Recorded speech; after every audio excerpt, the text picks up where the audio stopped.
Good morning, everybody. Thanks for the welcome. And I will take you rapidly through digital transformation of aviation industry as we see it in Airbus. So 1 trillion industry transformation in 15 minutes. I try to stick to the time. So I try to give you the big picture as we have seen it in the last 2 years in Airbus. Building digital continuity basically is the key word for creating value across the industry, is by connecting the data across the full value chain that we are releasing superior data from airlines to OEMs, to suppliers, to authorities. And we've started 2 years ago with our own facilities, our own processes, our own support operations. Progressively, we extended as we got more confident towards suppliers and towards customers, and I will dwell on that. Remind just digital continuity is the key word, more than data analytics, big data, artificial intelligence, and blockchain. All these will come on top, but first, release the power of data. And releasing the power of data is about data integration in a very complex, extended industry. This is the system landscape of the A320 production. Fully optimized, as you can see, but with products that are spanning 30 years lifetime, with industrial systems, which are spanning 30 years lifetime. This is a fatality for every new program. Every new program will have to manage complex system integration. But if you look at things at system level and trying to connect the system together so that they talk to each other, you're stuck. What you have to do is to extract the data from the systems, which are very heterogeneous, from SAP to Excel to Amasis to Amos, and to build that into data pipelines that are curated for the quality of data and cyber protected. So from systems to data. That's what we have done by building Skywise, which is basically a data lake. And we built it for us. As you could see at the bottom, we built it for hosting all these data sources from manufacturing to engineering to support. And as the aircraft, of course, as a full life cycle, we had to follow the aircraft into operation with our airlines customers. So we included progressively the support operations, the network, the in-service fleet performance and incidents. And more we are growing towards third-party passenger applications and suppliers. So we started, as I said, many people will tell you a nice speech about digital transformation and how good their solution is. Since you all know that Airbus is not a stellar software company, we are more big pieces of engineering hardware manufacturer, we had first to convince ourselves about what was digital transformation for Airbus and how we could really deliver a software innovation into the industry. So we applied it to us.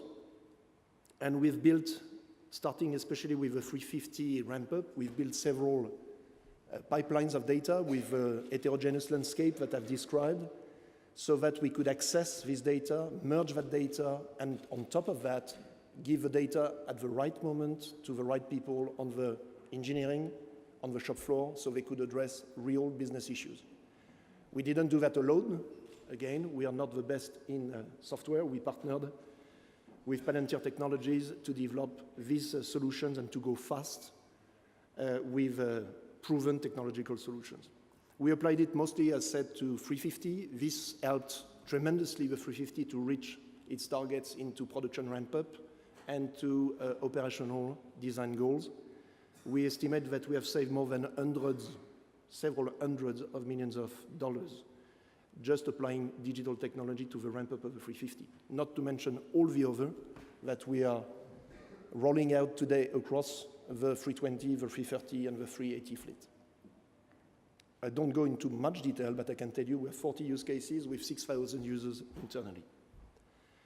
But this is not limited to Airbus. Airbus is 25% of the value chain, 75% is the suppliers, and of course, airlines of the rest of the operation with MROs. So our approach to data and to the data lake is to build it as a full ecosystem, initially with traditional partners, so airlines, suppliers, Airbus, naturally. We are merging the data of these three huge consistencies, but we are looking further.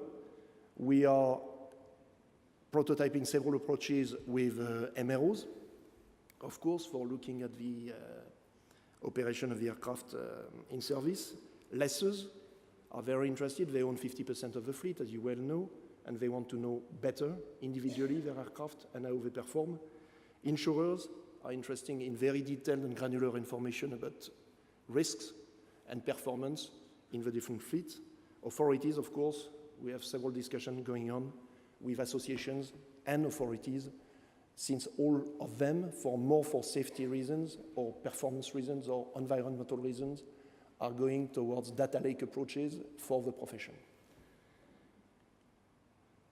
I forgot to mention the software developers, because Skywise is an open platform, so we want third-party developers to be able to develop applications on the data which are hosted on the platform, like you would find in Android.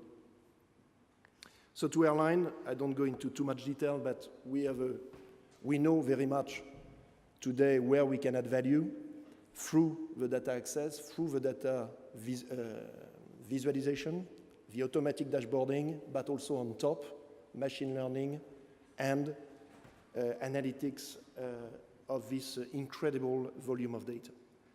So it's a nice marketing presentation, but I can tell you that we have gone further than that.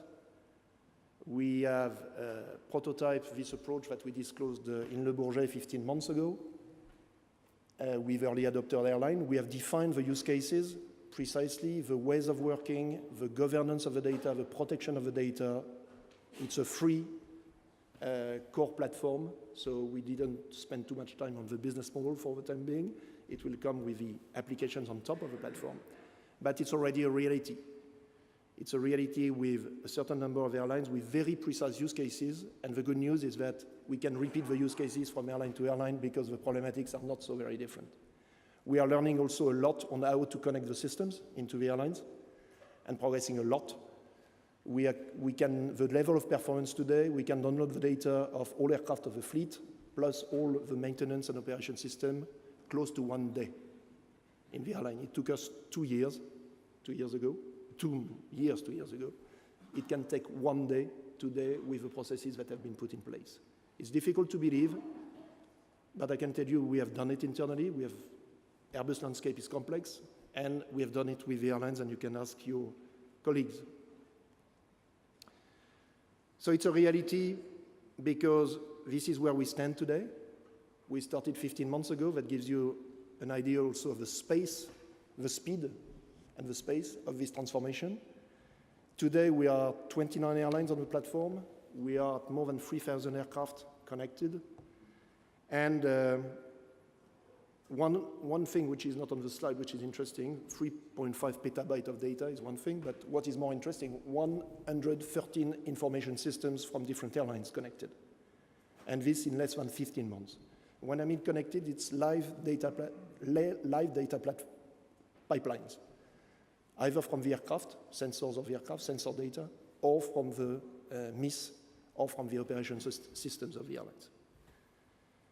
We have also 13 early adopters for suppliers. We want to develop with suppliers the same approach as we develop with airlines, because without suppliers, we will not fix the operational issues in the fleet.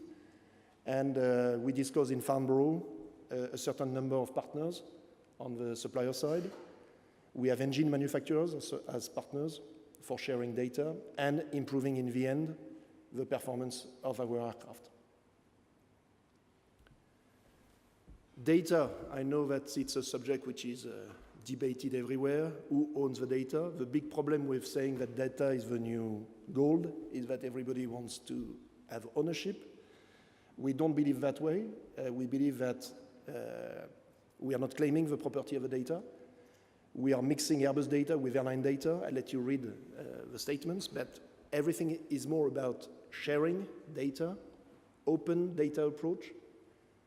People are free to opt in or opt out if they don't see the value. And this is how it's happening in most of the industries.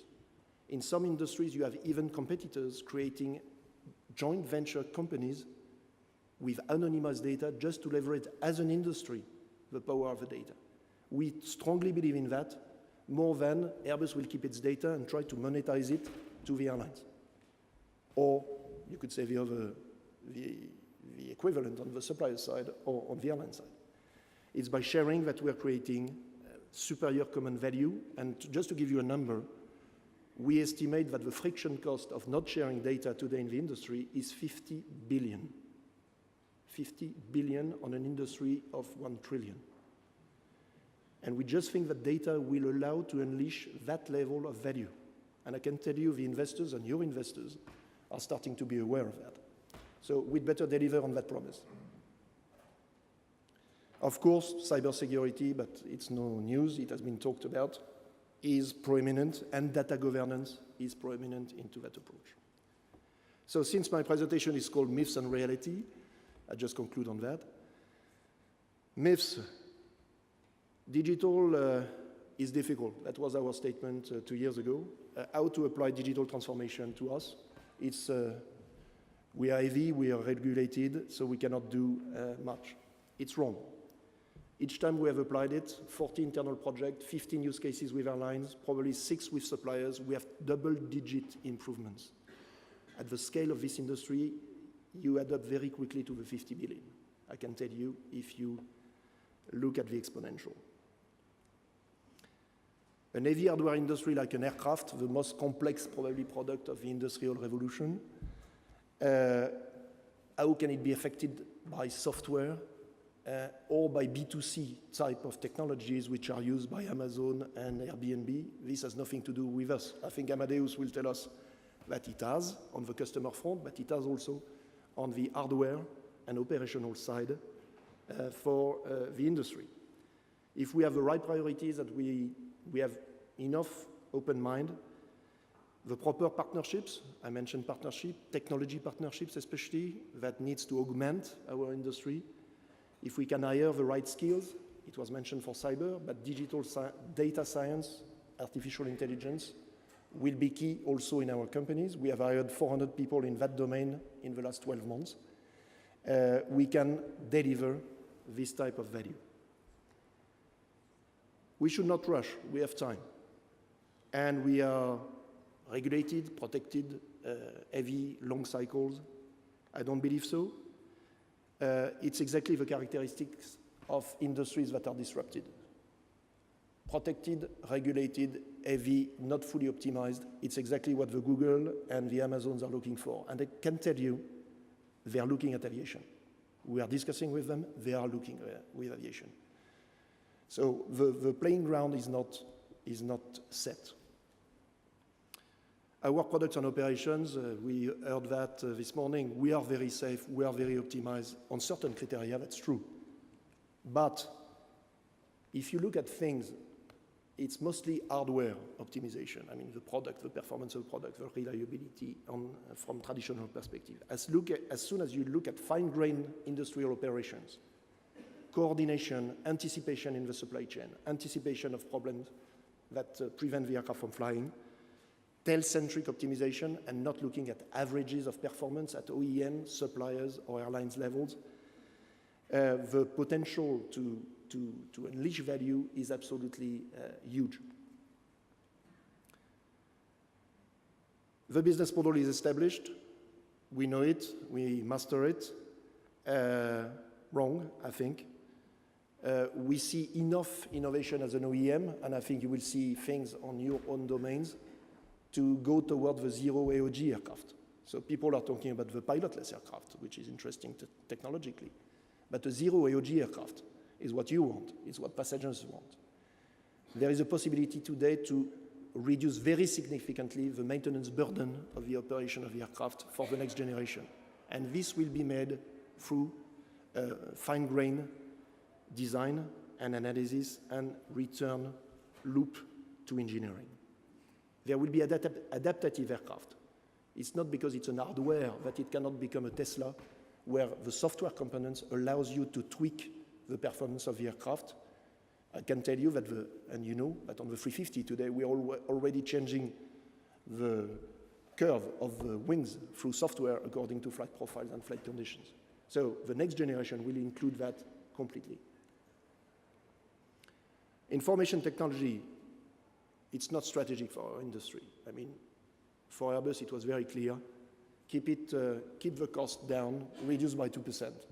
And the core business is aerospace engineering, stress, aerodynamics. Still, as an industry in aviation, we are spending 4 billion per year in IT systems, which are mostly, I think, inefficient because old IT. And they're giving you the system landscape that you saw at the beginning.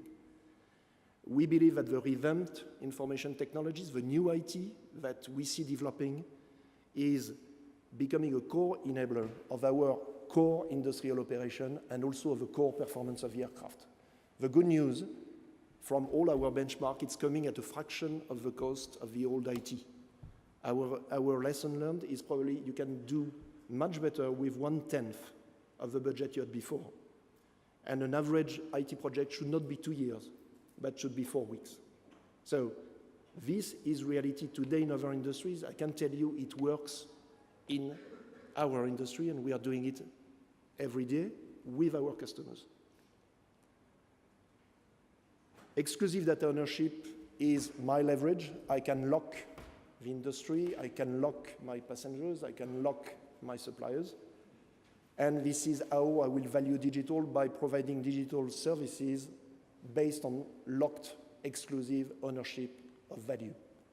We don't believe so. We think that the real potential, there is value, of course, in monetizing some data, but the real potential to the industry comes with sharing the data and creating the outcomes.